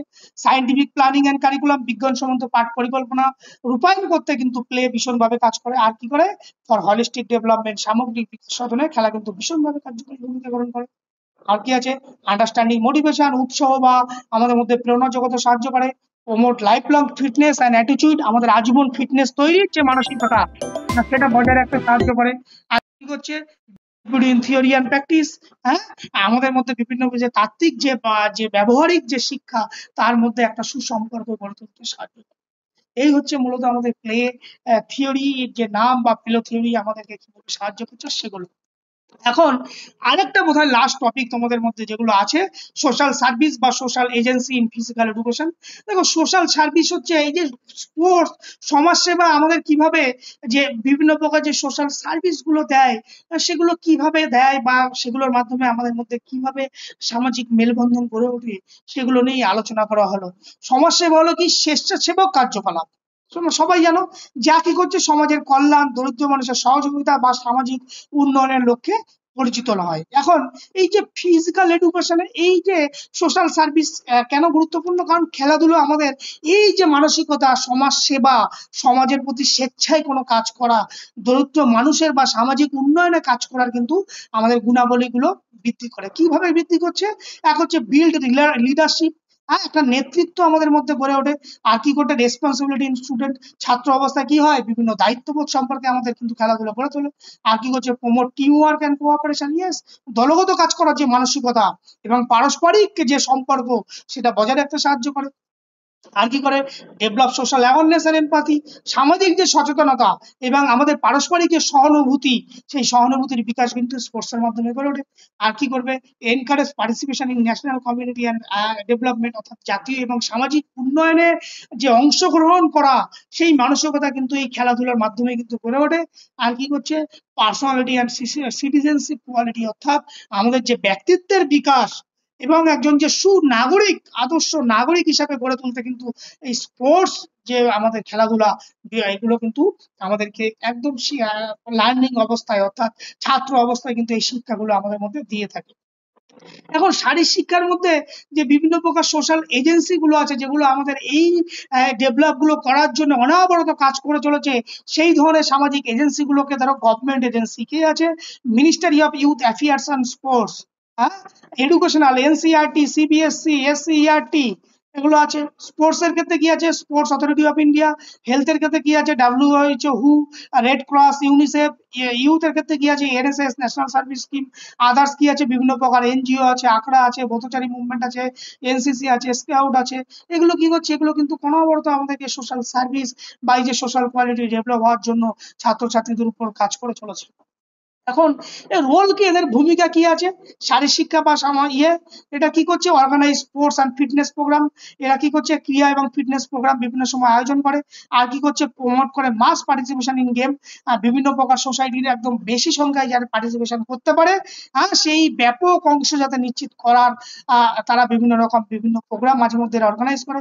আর কি করে, আমাদের মধ্যে একটা great awareness about health, hygiene and fitness, আমাদের স্বাস্থ্য, পরিষ্কার পরিচ্ছন্নতা এবং ফিটনেস সম্পর্কে সচেতনতা গড়ে তোলে। আর কি করে, providing training and coaching facility, এরা বিভিন্ন প্রকার কোচিং এবং বিভিন্ন প্রকার স্পোর্টস ট্রেনিং এর প্রশিক্ষণ প্রদান করে। আর হেল্প করে during the natural climate and social value, এরা কি হয়, বিভিন্ন প্রকার প্রাকৃতিক দুর্যোগ বা সংকটের সময় কিভাবে সমাজকে রক্ষা করতে হবে তার বিভিন্ন ট্রেনিং দিয়ে থাকে। আর কি থাকে, promoting value, discipline, service, citizenship, leadership, পারস্পরিক শৃঙ্খলা, নেতৃত্ব দানের গুণাবলী এবং আদর্শ নাগরিক হিসাবে গড়ে তোলার কিন্তু ট্রেনিং এই ধরনের যে এজেন্সি গুলো আছে সেই সোশ্যাল এজেন্সি তারা কিন্তু অনবরত কিন্তু এইগুলো কাজ করে চলেছে। এখন এরপরে যেটা আর একটা যে টপিক আছে যে জেন্ডার স্টাডি ইন স্পোর্টস। দেখো জেন্ডার স্টাডি কি হচ্ছে, এই যে জেন্ডার মিনস হচ্ছে যে লিঙ্গ অধ্যয়ন হচ্ছে একটা আমাদের শারীর শিক্ষা বা যে কোনো এডুকেশনের ক্ষেত্রে কিন্তু একটা গুরুত্বপূর্ণ একটা পাঠ্যক্রমের অংশ। কারণ এই যে লিঙ্গ বা ভেদাভেদ তার যে বৈষম্য দূর করতে এই জেন্ডার স্টাডি কিন্তু ভীষণভাবে জরুরি। এখানে কতগুলো কথা দেখো লেখা আছে, gender not equal to sex. এখানে কি বলে যে sex is A only for biological একটা টার্মোলজি, যেটা মেল ফিমেল কে বোঝায়। বা জেন্ডার কি, gender is a social culture sociological value, যেটা আমাদের মধ্যে ডেভেলপ করতে সাহায্য করে। এখন এর অবজেক্টিভ কি আছে জেন্ডার স্টাডিজ এর, লিঙ্গ সমতা প্রচার করে, yes to promote gender equality. আর কি করে, টু চ্যালেঞ্জ জেন্ডার স্টেরিওটাইপ, এই যে লিঙ্গ ভিত্তিক যে পূর্ব ধারণা সেগুলোকে দূর করতে সাহায্য করে। To study impact of gender social system, হ্যাঁ সমাজের ব্যবস্থায় যে লিঙ্গের যে প্রভাব, যে নারী পুরুষ উভয়ের যে দরকার, উভয়ের যে প্রভাব সেটা জানতে সাহায্য করে। আর to support the inclusive education participation, এই যে অন্তর্ভুক্তিমূলক শিক্ষা, যে ইনক্লুসিভ যে এডুকেশন, এবং সেখানে কি হয় মাস পার্টিসিপেশন, অধিক সবাই যাতে সেখানে অংশগ্রহণ করতে পারে তার একটা নিশ্চয়তা করার জন্য। আর কি করছে, to empire the imagination of gender, অর্থাৎ যে লিঙ্গ যে গোষ্ঠী বা একটা যে নির্দিষ্ট যে গোষ্ঠী, সেই গোষ্ঠীকে একটা নির্দিষ্ট ক্ষমতায়ন, যে পুরুষতান্ত্রিক যে সমাজ যেটাকে বলা হয় সেগুলোকে দূর করতে সাহায্য করে। এই জন্য মূলত এই জেন্ডার স্টাডিজটা কিন্তু আমাদের এই বিভিন্ন বিষয়ের মধ্যে কিন্তু পড়ানো হয়। এখন এই কনসেপ্ট গুলো কি আছে সেই কথাগুলোই লেখা আছে, সেগুলোকে আর বলছি না। এরপরে আসছে আমাদের এইখানে দেখো challenge in gender equality in sports, খেলাধুলায় লিঙ্গ সমতার কি চ্যালেঞ্জ গুলো রয়েছে। জেন্ডার পে গ্যাপ, সব থেকে বেশি যে প্রবলেম যেটা হচ্ছে কি, এই যে লিঙ্গ ভিত্তিক যে পারিশ্রমিক যেটা বিভাজন করা হয়, যে মহিলা খেলোয়াড়রা এই টাকা পুরুষদের একটু বেশি, এই বৈষম্য কিন্তু সব থেকে কিন্তু চ্যালেঞ্জ বর্তমান দিনে। আর কি করছে, নেতৃত্বে নারীদের একটা এমন ভাবে লিডারশিপ বা নারীদের যে সুযোগ সুবিধা সেগুলো কিন্তু দূরে সরিয়ে রাখা হয়। হ্যাঁ, আর এই যে স্টেরিওটাইপ বা ডিসক্রিমিনেশন, এই যে একটা পুরুষতান্ত্রিক সমাজ বা লিঙ্গ ভিত্তিক যে একটা ধারণা বা বৈষম্য, সেটা কিন্তু একটা সমস্যা বটে। আর কি হচ্ছে, নিরাপত্তা safety and harassment, sexual harassment, এটা কিন্তু বর্তমান দিনে এখনো পর্যন্ত আধুনিক সমাজে এটা কিন্তু একটা বড় সমস্যা। আর কি করছে, ল্যাক অফ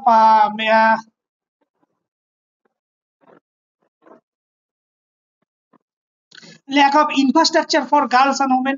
এই ইনফ্রাস্ট্রাকচার মানে কি, প্রকৃত পর্যাপ্ত যে সুযোগ সুবিধা যেগুলো নারীদের দেওয়া হতো সেগুলো কিন্তু এখনো সেই সুযোগ সুবিধা সেইভাবে কিন্তু এখনো পর্যন্ত আমাদের ভারতবর্ষের কারিকুলামে কিন্তু হয়ে ওঠেনি। এটা কিন্তু বর্তমান দিনে একটা বড় challenge.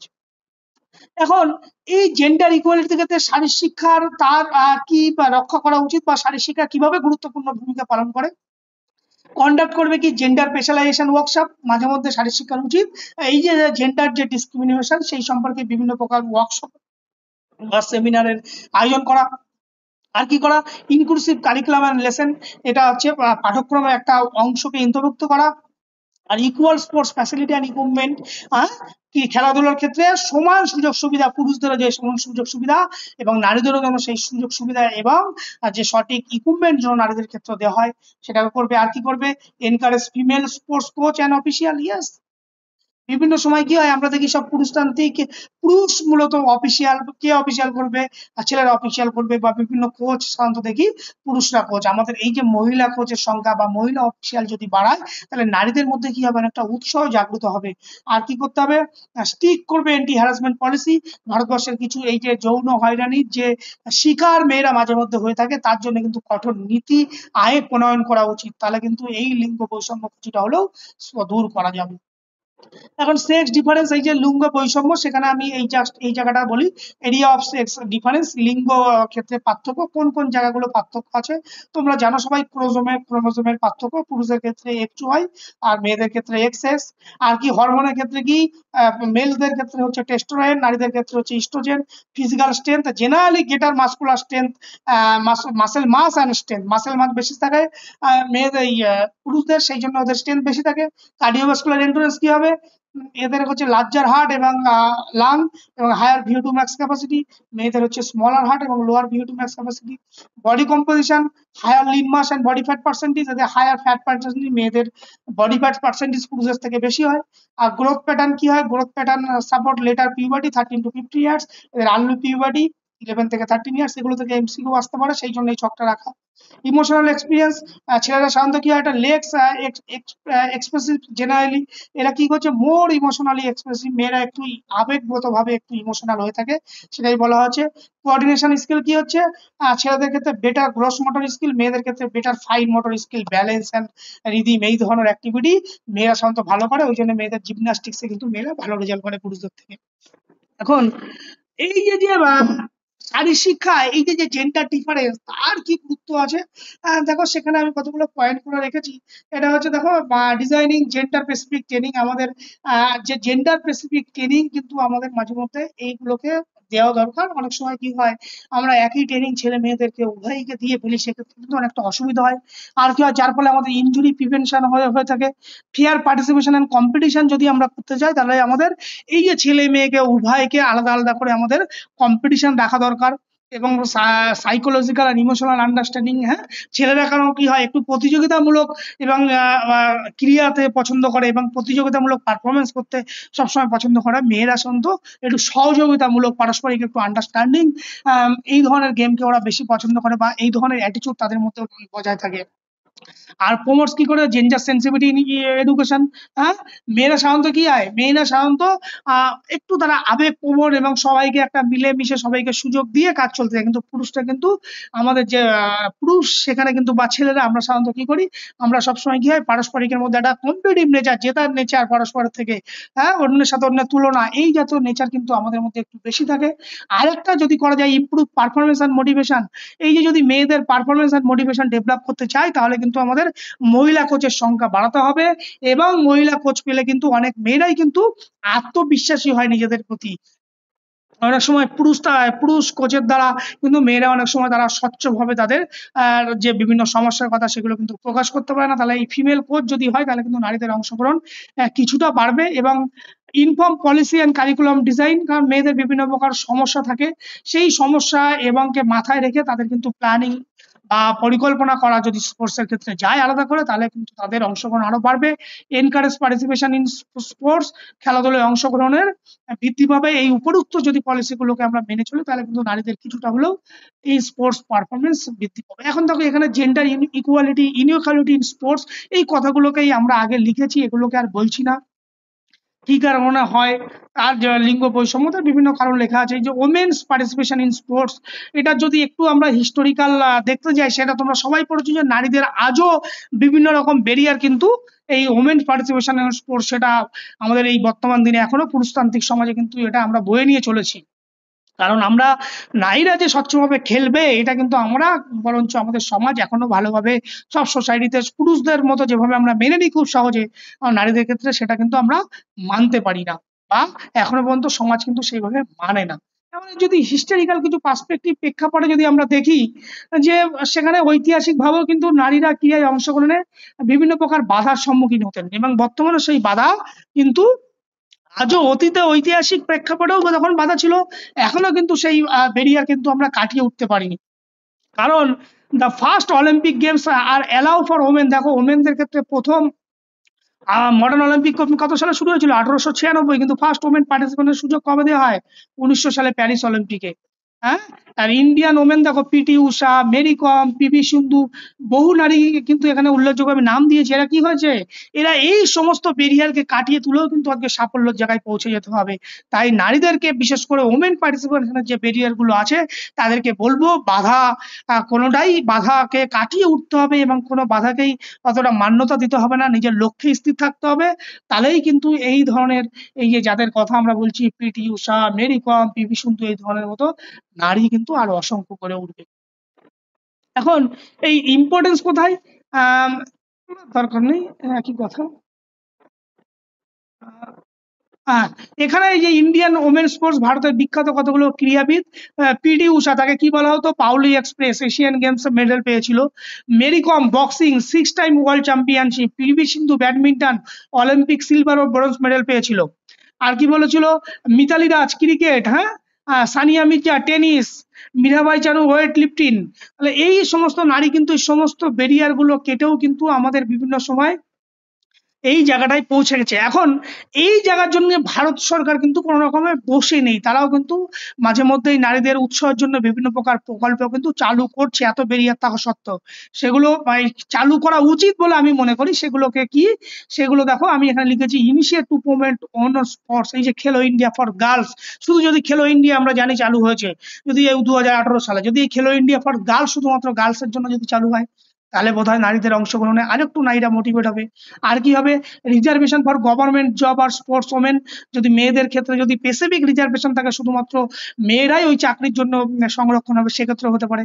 Women specific sports event and league, যদি নারী কেন্দ্রিক কোনো ক্রিয়া যদি রাখা হয়, শুধুমাত্র মেয়েরাই অংশগ্রহণ করবে এবং তাদের জন্য যদি আলাদা করে স্পোর্টস কোনো ইউনিভার্সিটি বা কোনো ইনস্টিটিউশন শুধুমাত্র নারী কেন্দ্রিক হয়ে থাকে, তাহলে বোধহয় অনেক বেশি নারীদের উৎসাহ এবং আগ্রহ বাড়বে। আর কি হবে, স্কলারশিপ এবং ট্রেনিং প্রোগ্রাম, যেটা বলছিলাম স্কুল কলেজ, এই নারীদের জন্য আলাদা করে ট্রেনিং বা প্রশিক্ষণের কর্মসূচি যদি রাখা হয়, তাহলে বোধহয় এই যে নারীদের বা ওমেন্স পার্টিসিপেশন বা জেন্ডার ডিসক্রিমিনেশন যাই বলি না কেন, সেই জায়গাগুলো থেকে বেরিয়ে উঠতে পারবে। এখন এখন আমাদের সমাজে যে ক্রিয়ার কি কি ব্যারিয়ার গুলো আছে, সেগুলো যদি আমরা এক নজরে একবার জাস্ট দেখে দিই। জেন্ডার স্টেরিওটাইপ, হ্যাঁ, সেখানে একটা ধারণা কি ওল্ড কনসেপ্ট ছিল যে খেলাধুলা শুধুমাত্র পুরুষদের জন্যই, নারীরা সেখানে খেলাধুলোর অংশগ্রহণ করবে না, নারীরা শুধুমাত্র মাতৃকেন্দ্রিক, এই ধারণা থেকে বেরোতে হবে। সোশ্যাল কালচারাল রেস্ট্রিকশন, সামাজিক এবং সাংস্কৃতিক বিধিনিষেধ। Lack of family support, yes, পারিবারিক সমর্থনের অনেকটা অভাব থাকে। ইনঅ্যাডিকুয়েট ইনফ্রাস্ট্রাকচার ফর গার্লস, অনেক সময় দেখা যায় গার্লসের জন্য সঠিক সুযোগ সুবিধার অভাব। সেফটি অ্যান্ড সিকিউরিটি, নারীদের সঠিক নিরাপত্তার অনেক অভাব আছে। মিডিয়া মিডিয়া ঠিক মতো প্রচার হয় না, হ্যাঁ। ইকোনমিক কনস্ট্রাকশন, সামাজিক কিছু এই অর্থনৈতিক সীমাবদ্ধতা নারীদের ক্ষেত্রে আছে। ল্যাক অফ রোল মডেল, নারীদের আদর্শ নারী যে ক্রীড়াবিদের অভাব, হ্যাঁ, যদিও আমরা মেরি কম পিটি উষার নাম শুনেছি, কিন্তু সেগুলো খুবই অল্প নগণ্য মাত্র। আরো কিছু নারীদের কিন্তু এগিয়ে যাওয়া উচিত। আর্লি ম্যারেজ, অনেক সময় কি হয়, নারীদের খুব অল্প বয়সে বিয়ে দিয়ে দেওয়া হয়, সেটা একটা কারণ।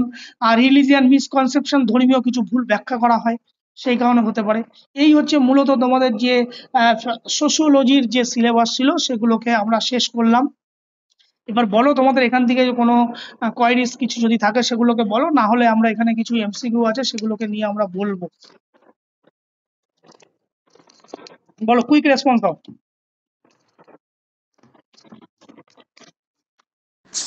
না স্যার।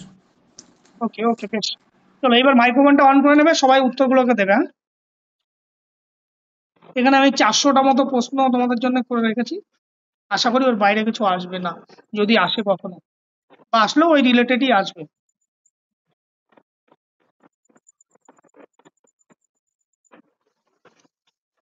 হ্যাঁ, বেশ, এখানে টুডে কুইজ, সবাই উত্তরটা দেওয়ার চেষ্টা করবে। কোশ্চেন বলে, এটা কোনটা বললে, খেলার তত্ত্ব অনুসারে খেলা অতিরিক্ত শক্তি মুক্তি করার একটি উপায়, কোন থিওরিতে বলেছিল?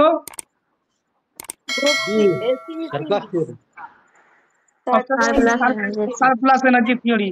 বেশ, 402, group cohesion in sports most closely related to? Option B. Option B, Cooperation. Very good, team unity Team and unity and cooperation. cooperation. Very good. 403, which leadership style involving high tasks and high relationship behavior? উচ্চ কার্য সম্পাদন এবং উচ্চ সম্পর্ক বজায় রাখে। Democratic. Very good. এ Mohammad, question number, sir আমার আগে বলেছে ওই দাদা। আচ্ছা আচ্ছা, ভেরি গুড ভেরি গুড, যেই বলছে very good.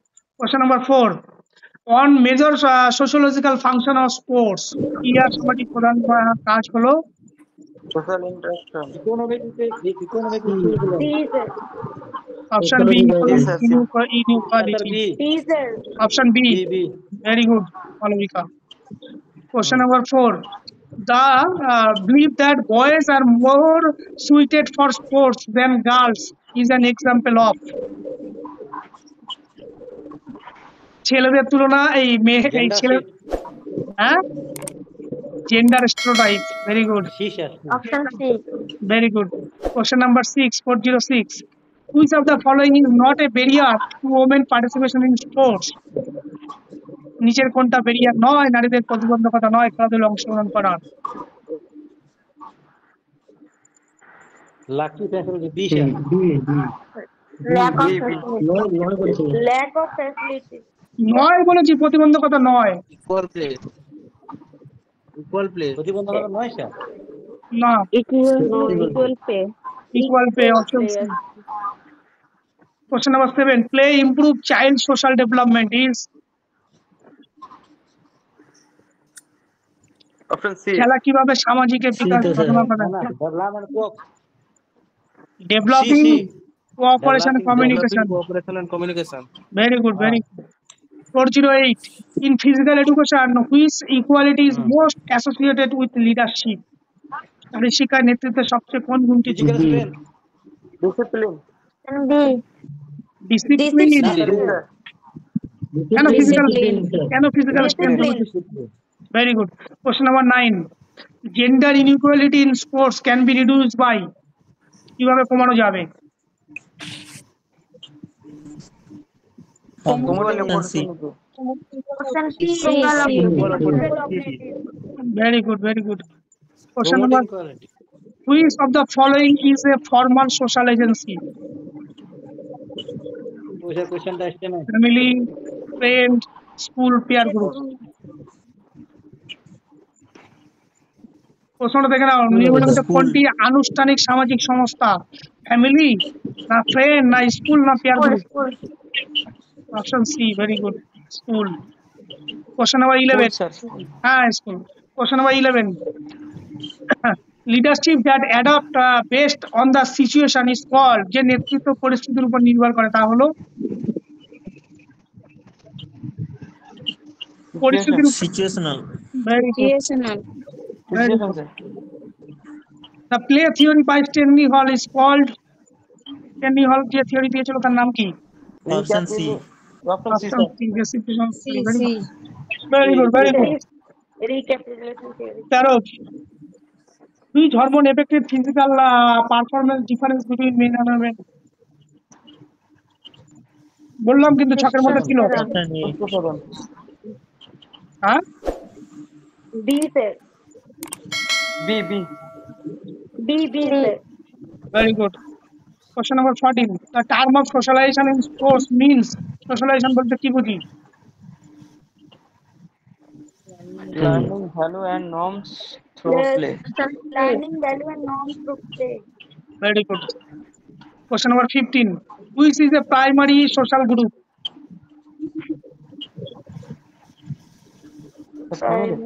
Family sir. Very good, Family. very good. 16. A female athlete being discouraged due to the gender bias is an example of, একজন মহিলা ক্রীড়াবিদকে লিঙ্গ ভিত্তিক পক্ষপাতের কারণে নিরুৎসাহিত করে, এটি কিসের উদাহরণ?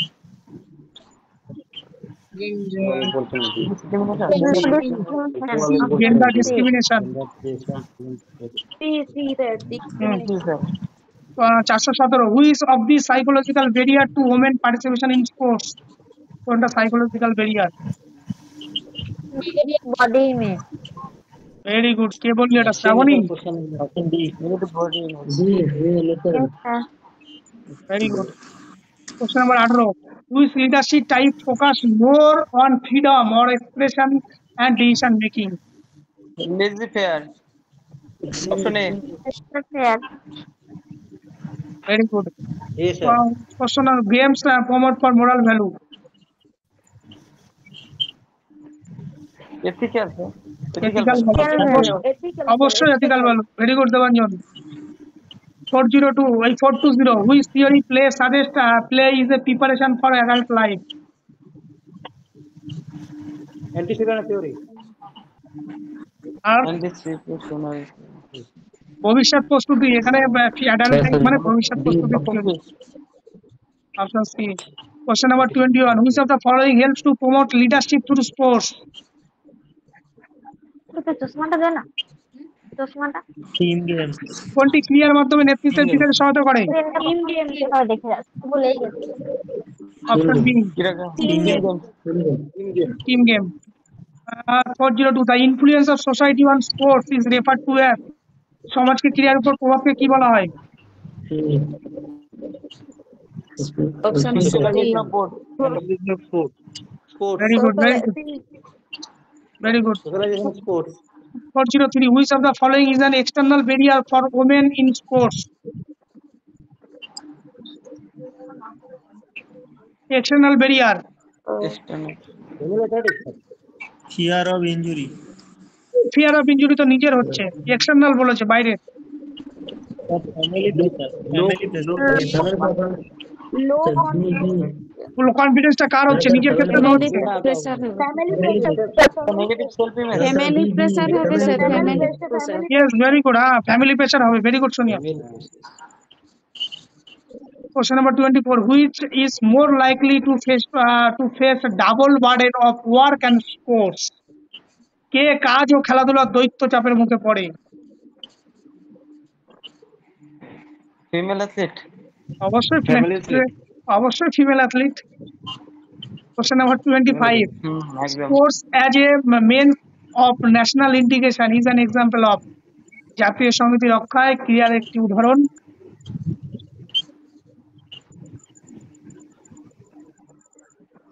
জাতীয় সংহতি কোন ধরনের? Social function. Social function social function 26 the most visible symbol of gender inequality in sports। ক্রিয়ার বৈষম্যের সবচেয়ে দৃশ্যমান চিহ্ন হলো equal coaching, uniform sportsmanship, pay gap, medical access. 26 option A sir equal coaching. Question sir আসে না এখন দেখতে পাচ্ছি স্যার ইউনিফর্ম অফ পোস্ট লিঙ্গ বৈষম্যের সবচেয়ে দৃশ্যমান চিহ্ন হলো uniform sportsmanship, pay gap, medical access. Option C sir pay gap pay gap option C. Pay gap 427 a coach who listen to team member idea is using। যে coach দলের সদস্যের মতামত শোনেন তাকে কোন নেতৃত্ব ব্যবহার করছেন? Option C democratic leader Question number 28 which of the following promote social adjustment in sports? Solo sports Social adjustment in sports, discrimination, teamwork, teamwork very good। 429 an example of secondary social agency is secondary social agency, family, peer group, media mass media। Secondary বলেছে mass media. Mass media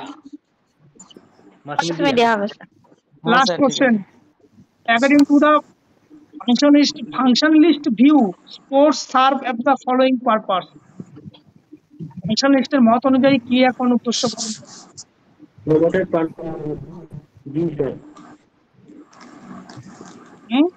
B promote personal agenda personal এজেন্টের উদ্দেশ্য পূর্ণ করবে sports. Option C maintain social order social order sir option C maintain করবে social order. Social order হবে option C. এই হলো তোমাদের আজকে টোটাল যে ক্লাসের এমসিকিউ। তাহলে স্পোর্টস সোশিওলজি আমরা মোটামুটি শেষ করলাম আর কি। বলো তোমাদের কোনো কোয়েরিজ?